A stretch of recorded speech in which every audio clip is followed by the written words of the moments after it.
Bonjour et bienvenue sur le podcast Massif Pro, la communauté dédiée aux entrepreneurs et aux indépendants. Dans cette série de podcasts, l'objectif est de vous aider à structurer votre activité freelance de manière plus sereine et plus durable en vous donnant des repères clairs pour faire face aux réalités du quotidien. Je suis Alix de Bande à part. À travers des formats d'accompagnement et des outils pratiques, je démystifie la micro-entreprise et je fournis aux freelances les clés pour structurer leur activité en toute confiance. Dans ce 7e épisode, on va parler de relations clients.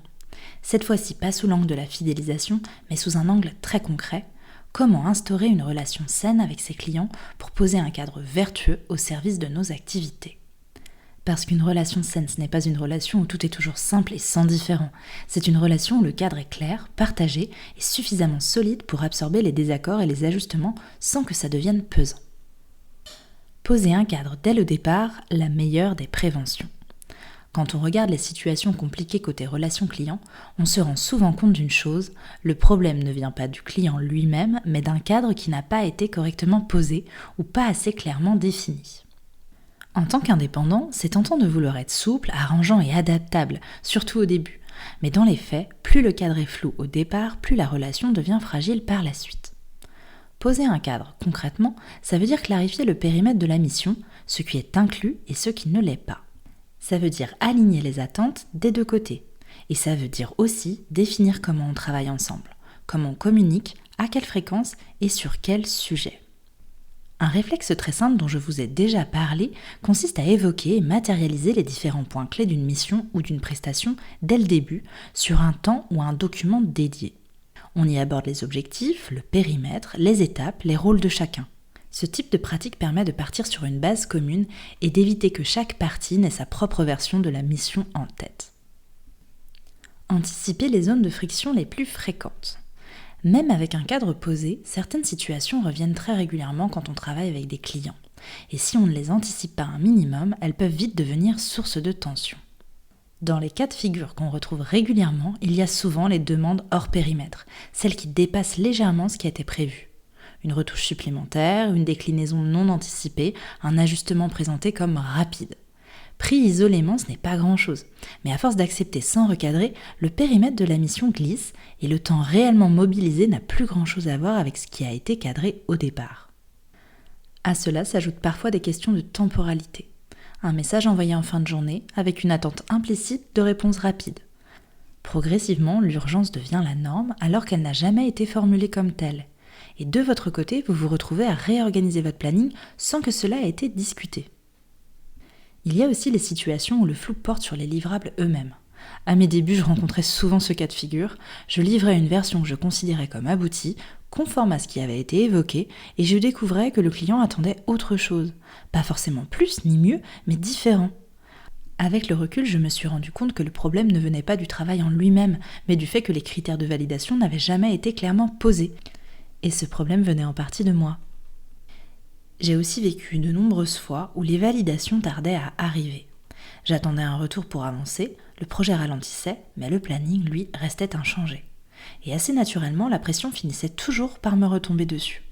Ce que j'ai appris à faire dans ces cas-là, c'est à remettre des repères très concrets sur la table.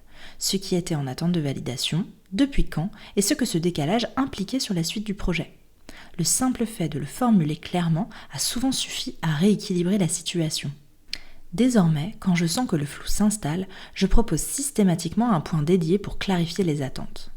Revenir ensemble sur ce qui a été validé, distinguer ce qui relève d'un ajustement du cadre initial et ce qui constitue une nouvelle demande permet, la plupart du temps, de désamorcer complètement la tension et de repartir sur une base beaucoup plus saine. Si ces situations vous parlent, c'est normal, elles font partie du quotidien de beaucoup d'indépendants.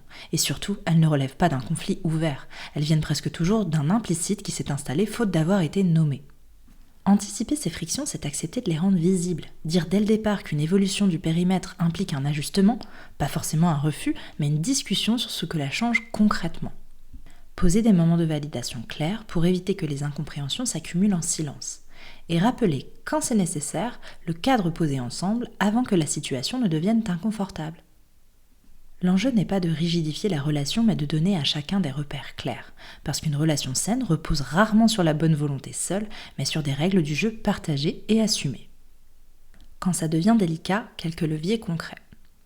Quand la relation commence à se tendre, l'enjeu n'est pas de trouver la bonne posture psychologique, mais de s'appuyer sur des réflexes professionnels, simples et reproductibles. Le premier levier, c'est la reformulation.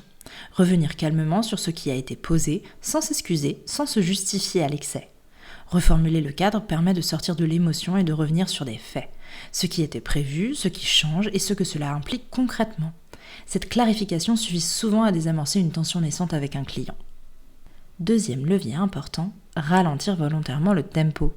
Quand tout s'accélère, quand les échanges deviennent pressants, prendre le temps de poser un point clair permet de reprendre la main. Dire qu'on a besoin d'un temps de réflexion, d'un point écrit ou d'un échange dédié n'est pas un signe de faiblesse, c'est un acte de pilotage. Il y a aussi un levier souvent sous-estimé, expliciter les règles de fonctionnement quand elles sont mises à l'épreuve.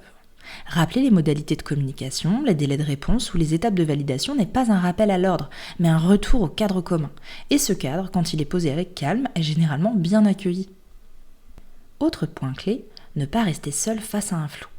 Dès que quelque chose devient inconfortable, le nommer permet d'éviter que la situation ne s'enlise. Dire que les attentes semblent avoir évolué ou qu'un point mérite d'être reclarifié replace la relation sur un terrain professionnel et constructif. Enfin, il est important de se rappeler que tenir un cadre n'est pas incompatible avec une relation de qualité, bien au contraire. Un cadre clair permet de sécuriser la collaboration, de limiter les malentendus et de préserver l'énergie de chacun. C'est souvent ce qui permet à la relation de rester saine et dans la durée. C'est un retour que me font quasiment l'intégralité de mes clients. En conclusion, instaurer une relation saine avec ses clients ne repose pas sur la bonne volonté ni sur la capacité à tout encaisser.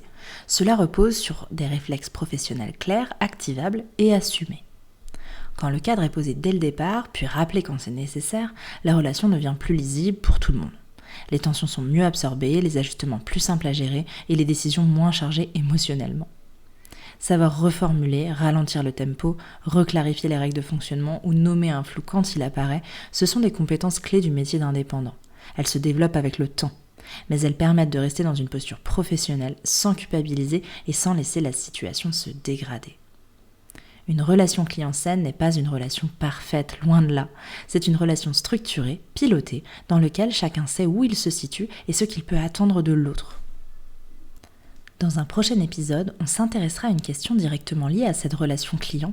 Comment transformer une mission ponctuelle en collaboration récurrente sans forcer la vente ni créer de dépendance. À très vite!